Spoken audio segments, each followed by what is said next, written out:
It's talk time now. Now, on Monday, we started a review of the factors that made the South African economy the biggest in Africa. And today, we'll be continuing discussion on that topic, putting the Nigerian economy side by side with that of South Africa. Indeed, no two economies can be exactly alike. Some are import-driven, some are export-driven, and some are a mix of both. In South Africa, 65% of total exports are commodities, and they're diversified over several different commodities. South Africa, therefore, generates much more through manufacturing and the service industries. Well, although Nigeria has growth in these areas, but mainly due to the large population driving a need for goods and services, it is not nearly as mature as South Africa's. All right, we have now Gabriel Idahosa, an economist, in the studio with us. It's good to have you join us. Thank you. Welcome. Good to have you again. Thank you. And also joining us in our Abuja studio is the former CBN Deputy Governor, Obadiah Meilafia. It's good to have you join us, Mr. Obadiah. Good morning. Thank you. It's a pleasure to be here. All right, now let's start it from the studio. There are different explanations as to why the Nigerian economy is not going the way it's supposed to go. And everyone talks about the potential, Nigeria has potential for this, potential for that for many, many years. In fact, for decades now, the issue of potential, Nigeria being a potential, this and that, has always been there. But all these potentials have not really translated into that large, big economy matching up with the big brother status Nigeria occupies on the African continent. Giving us an overview, what is really the difference between that potential and where we are now? Well, potential is passive assets. It's like just sitting down there and you need someone to drive it. And that driver has to know what is the mission. You have to have a vision of what you want to do with the potential. So the potential does not make you powerful, whether as an individual or as a country. It is what you do with that potential. And what is your intention, and then the capacity to execute your intention. Because sometimes you have an intention, you want to do something. Like this country, you have a lot of plans. We set up committees, we have national plans, we have budgets. Then the capacity to execute that intention is also an issue. So you have a big gap between the capacity to design a plan and the capacity to execute that plan. So these are the reasons why we are so far away from realizing those potentials. First of all, you have to have deep knowledge of those potentials. You have to make a plan that can bring out those potentials into realization, and then you have the capacity to execute the plan itself. Knowledge, plan, capacity. Three major underlying factors here. Now, let me bring in Obadiah Meilafia, former Deputy Governor of the CBN. Now, some analysts are already questioning the parameters, with which, or the criteria, if you like, for the assessment of this latest findings that South Africa has actually overtaken Nigeria in terms of GDP. What are your thoughts on this? Do you share the same view with them, looking at the realities of South Africa that's also in recession or about to go into recession, and of course Nigeria is officially in a recession?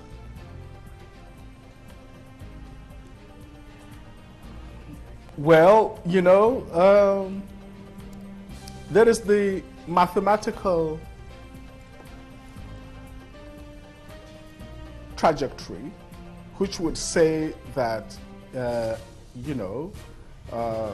because our dollar-denominated GDP has gone down so drastically, therefore South Africa has overtaken us. But there's the real GDP purchasing power parity, which would say that not at all. We have not been overtaken at about 30% above South Africa.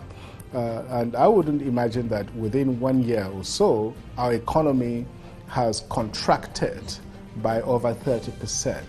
That is unlikely. There's been a drastic slowdown, but not to that extent.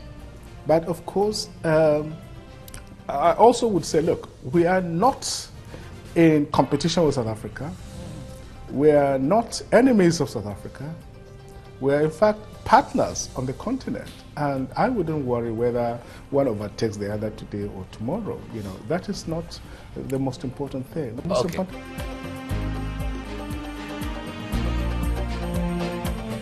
Right, you're watching TVC Breakfast, and this morning at this segment we're looking at the economy of Nigeria. We started a topic yesterday trying to make comparison between Nigeria and South Africa, and the aim here is to see how we can learn from what is South Africa doing right, what is Nigeria not doing right, especially talking about the fact that South Africa is now the largest economy based on GDP on the African continent, because we know that Nigeria was occupying that position since 2 years ago.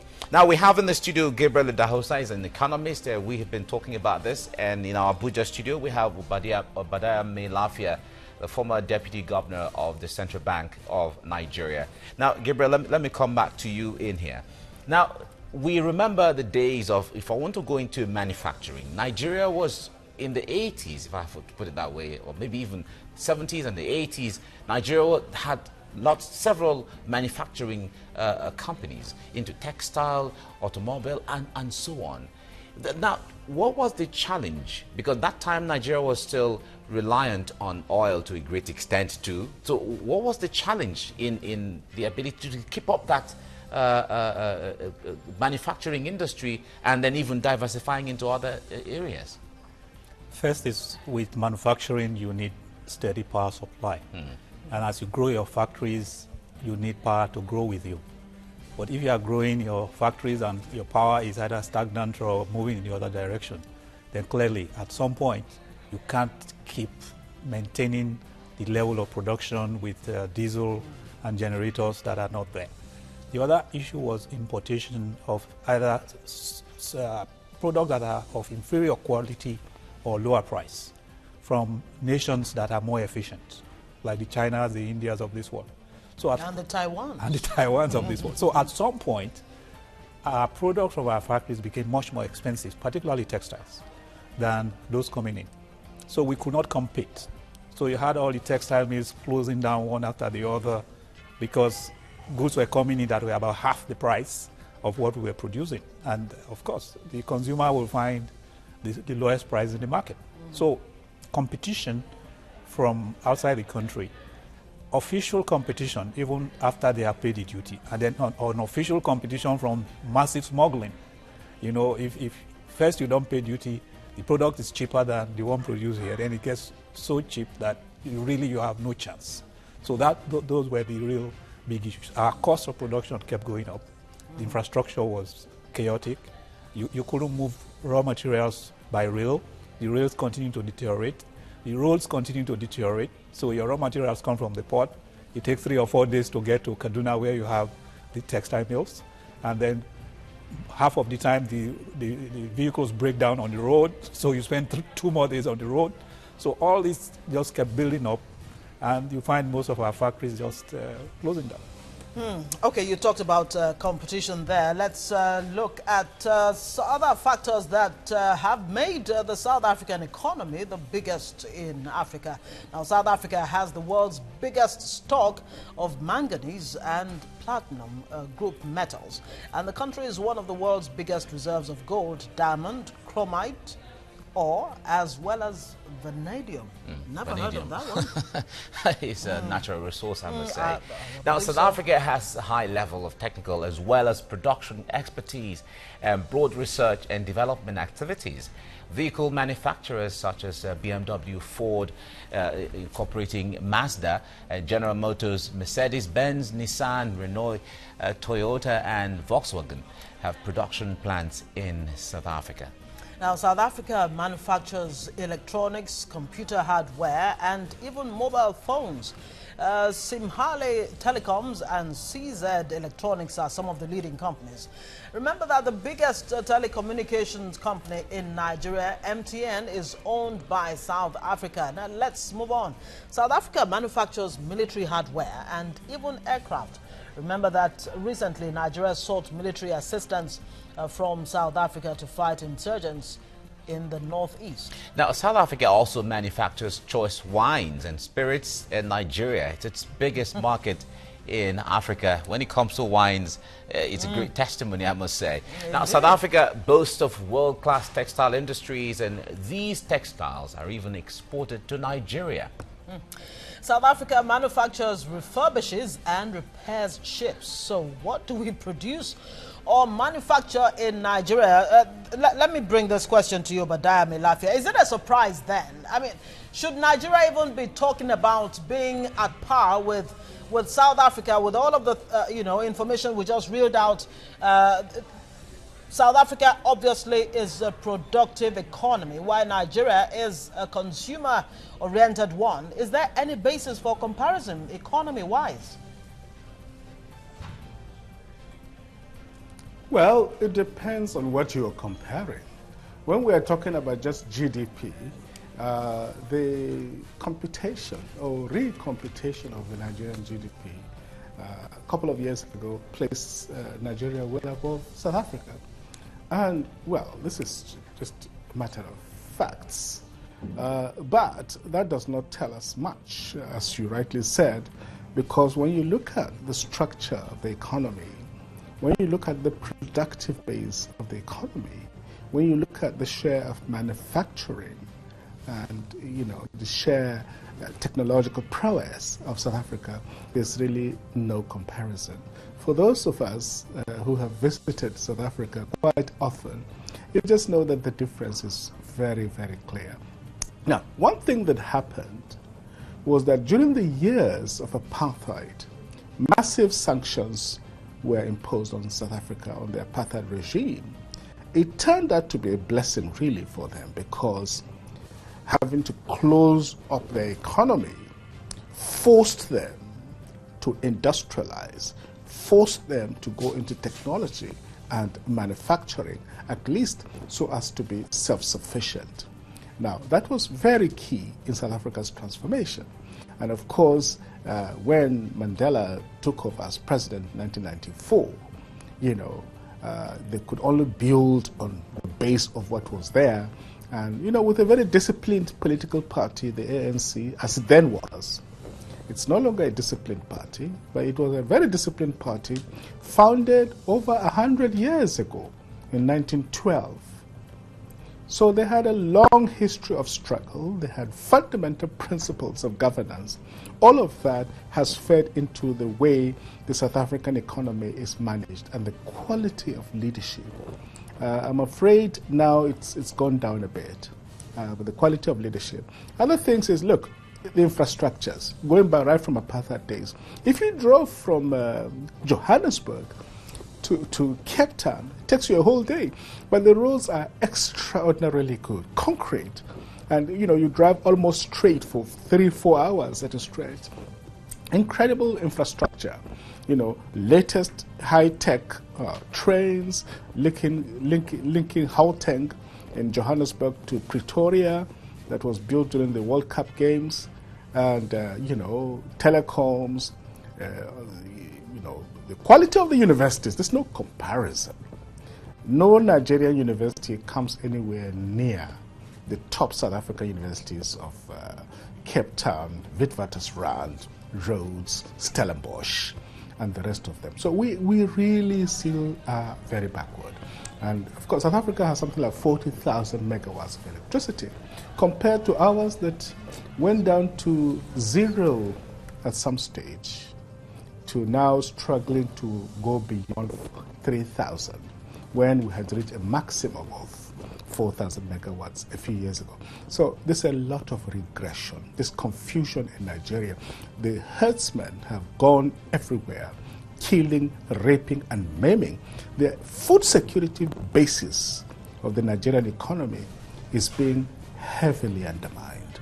Of course, the Avengers are doing their own in the Niger Delta, destroying our oil installations and the rest of it. There is no sense of direction for this economy, and that has affected everything. And of course, it does not come totally as a surprise if some people are lamenting that now Nigeria has been overtaken. by South Africa. Okay.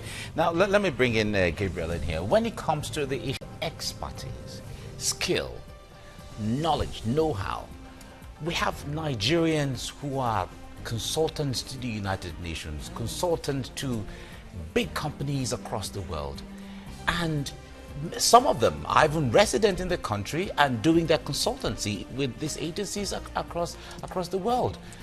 How come that all this is not being able to translate into that kind of economy, that kind of big boss country that we should be?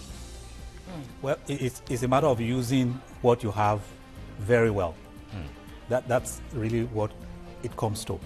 You might have good people, but the institutions to use them may not value them or may not use them where they are needed. So if you get, for example, an engineer, a physicist, and he is not put in an engineering position or is not allowed to do the engineering practice the way he ought to do it, then he being a great engineer does not help you.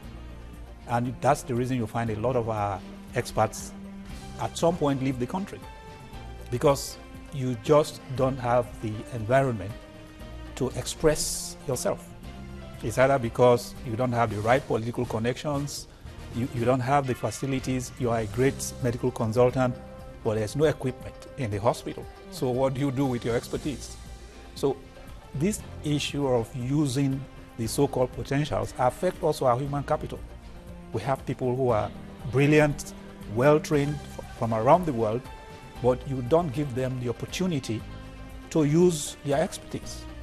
So that's really that's it's very curious, you know, when you talk about the expertise that is actually available. I mean, this is just a second leg to, you know, Mike's question, and in your response you said, yes, they are good people, expertise and all of that is there, but how come we've not been able to translate these good people, you know, to the institutions that we expect to drive the vision of nation building?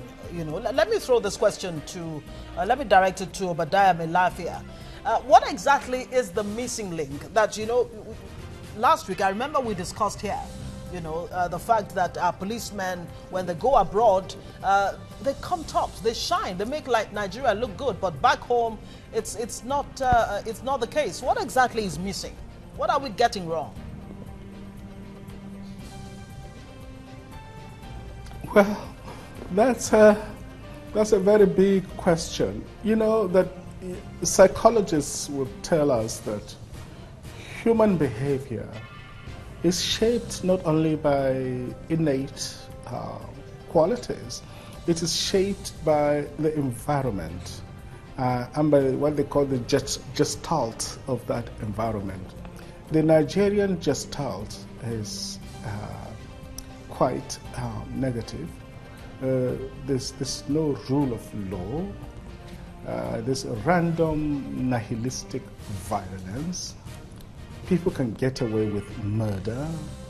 People can get away with the highest orders of larceny and criminality. And because you can steal the whole state and then hire the best lawyers to protect you, even if you get just 6 months, you can come out and enjoy your loot for the rest of your life.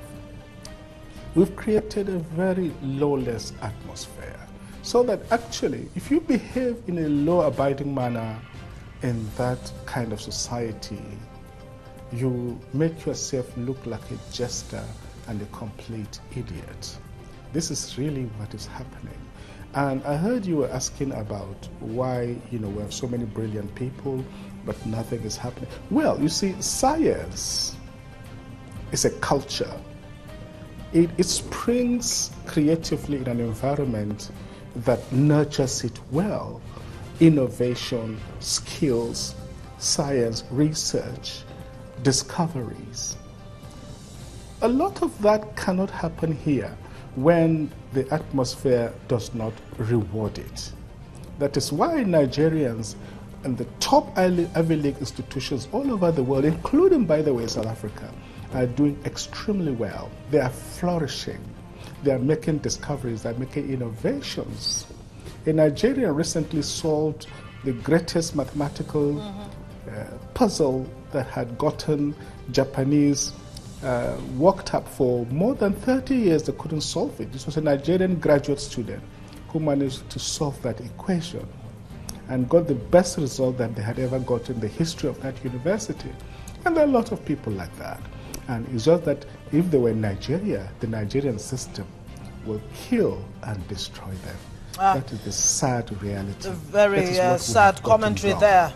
Okay, let's just shed more light on what we're discussing this morning. Nigeria became Africa's largest economy after it rebased in 2014. But what does rebasing mean?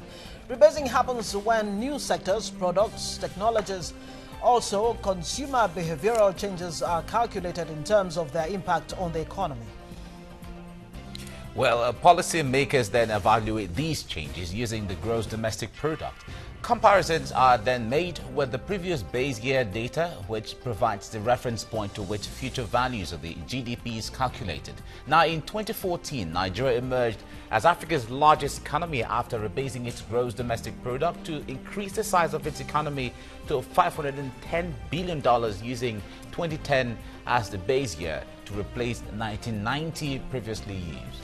Now, the key benefit of rebasing exercise is that it ensures that economic statistics are a truer reflection of current realities and can inform more accurate, evidence-based decision-making. Rebasing also reveals a more accurate estimate of the size and structure of the economy by incorporating new economic activities that were not previously captured.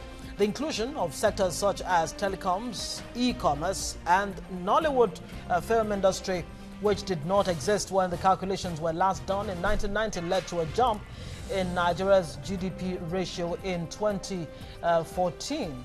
Okay, so let's just quickly bring in Obadiah Melafia here. Now, is the GDP enough really to measure the economic progress of any nation, or are there other indices, you know, that should add up to give us a true picture of what the economy really is? Things like purchasing power parity, for example.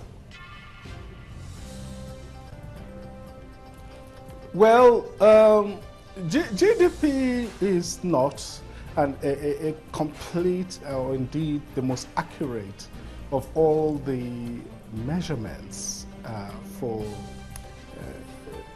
national economic standing. There are others. Of course, you've mentioned purchasing power parity. But even that one is subsumed under GDP. Because it now deflates for, the actual power of purchasing of the dollar-based currency. So others may use things like the Human Development Index. So there are all sorts of measurements that can be used, obviously, but the one that is very popularly used is that of GDP. And with regard to South Africa, let me just say this, that look, we in Nigeria need to be a little bit more humble. We should not worry whether somebody comes and tells us that the Nigerian economy has been overtaken by South Africa. To me, that is absolutely not a problem. You know, some years ago, after China overtook Japan to become the #2 economy in the world, the Japanese were reminded of this fact, and they said, look, that is not a worry for us. Look, we are comfortable where we are. We have a very high income. There's no poverty in Japan. We're a very innovative technological society. We also have an aging population. So, well, if China, with a relatively younger population, with a more hungry economy, overtakes us, it's neither here nor there. Now, as I speak to you today, many people think that, in fact, China has already overtaken America. But even the Chinese themselves are very cautious, say, no, we are not in a race to overtake anyone. We're in a race with ourselves. So the best Olympians would always tell you that I'm in a race against myself. I'm not in a race against anyone. So look, let's compete with ourselves. Let's compete. Let Nigeria compete with itself with its own God-given manifest potentials. Left to me, if there's anybody we should be benchmarking with, it is countries like Germany. As far as I see, the potential of this economy is not South Africa, it's not anybody. It's actually competing at the level of Germany to overtake countries like Germany and Brazil. That is where we should be, not playing these little games. All right, Obadiah Melafia, thank you very much for talking to us on TVC Breakfast. Thank you. All right, we're still discussing this issue. Now, let me bring in Gabriel in here.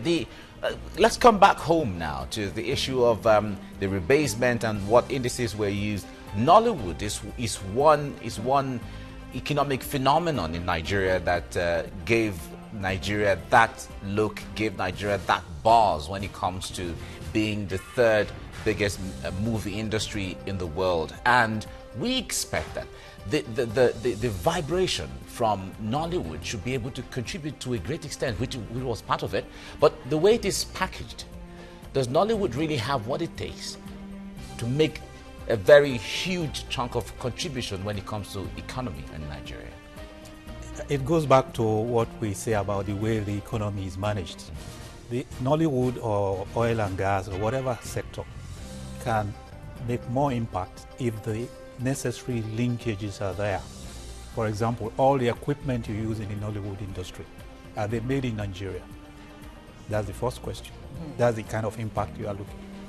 All the gadgets, the training resources, everything that goes into producing those movies, how much of it is produced in Nigeria, apart from the human capital, the people that...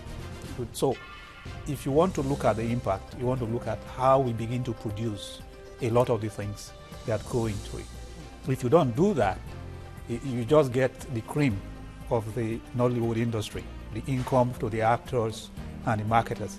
What all you pay for equipment for production, some of our productions still go outside to South Africa, maybe to Europe, sometimes even to America to complete our productions. If all of that is done in Nigeria, then the contribution to GDP will be much, much more. Nollywood is now getting some income from exports, but we can do a lot more if our marketing is right. They're still having their battles with the pirates in the industry. Again, how structured are we in dealing with that? If you want to compare Nollywood with the Hollywood of this world, everything is in that industry in America. Everything you use is produced there. They don't import anything into Hollywood. Everything, the marketing, the equipment, the production, the sponsorship, because it's an industry. If you invest in it, you make money. The investment, all of it comes from the same community, the same country. So that's what we want to look at, and look at all the linkages. How does Nollywood connect with many other industries, even tourism? A lot of film production sites are major tourist destinations.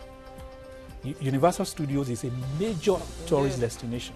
The number of people that come in can in fact make Universal Studios continue to survive for many years, even if they don't produce anything. Just tourists coming in every day in their millions to come and see the sets, previous movies that have been done, and so on. So those linkages are the issue. The real challenge is the deliberateness, to actually make sure that whatever sector of the economy pays off, that it becomes profitable at the end of the day. So how do we now jumpstart this economy or even turn it around? Sometime this year, there was a 350 billion naira pumped in. I don't know if it's actually been pumped in, but we're told that has been done to reflate the economy. Are these the kind of measures that we need to, put in place to reverse this trend, where the economy is, going totally down south? Or, according to some experts, they're saying Nigeria should actually focus on long-term drivers needed to foster and improve, a diversified economy. Well, you need to do a lot of things. First of all, you have to stimulate the economy. So you need these heavy stimulus packages, whether it's 350, whether it's 200, whether it's 100 billion. You need to inject a lot of funding into the economy. And most of the funding that has been done recently is in infrastructure. which is very important long-term things you need to do. Your roads, your bridges, your trains, your airports, to build an economy. The next thing is your human capital. We're talking about universities. There's no strong economy that does not have a first-class system for education at both the secondary and tertiary level. Because whatever you want to do, Nollywood, a mine, a factory, it is human beings that will run it, who have the competencies. So if you are not producing the competent people, you are not going to have that economy, even if of you course, have, that brings us back to the knowledge plan and capacity you talked about earlier. That's the issue. Because it is that transforms even a desert, like Israel or Nevada, Las Vegas, into a very buoyant economy. Las Vegas is a desert as a desert, but it is one of the most vibrant economies as a city in America. So the capacity to use what we have is critical. Not what we really have, but the capacity to use it. All right. Kimberly Wow. Dahosa, thank you very much for being with us this morning. Thank you. Thank you so much. Thank you.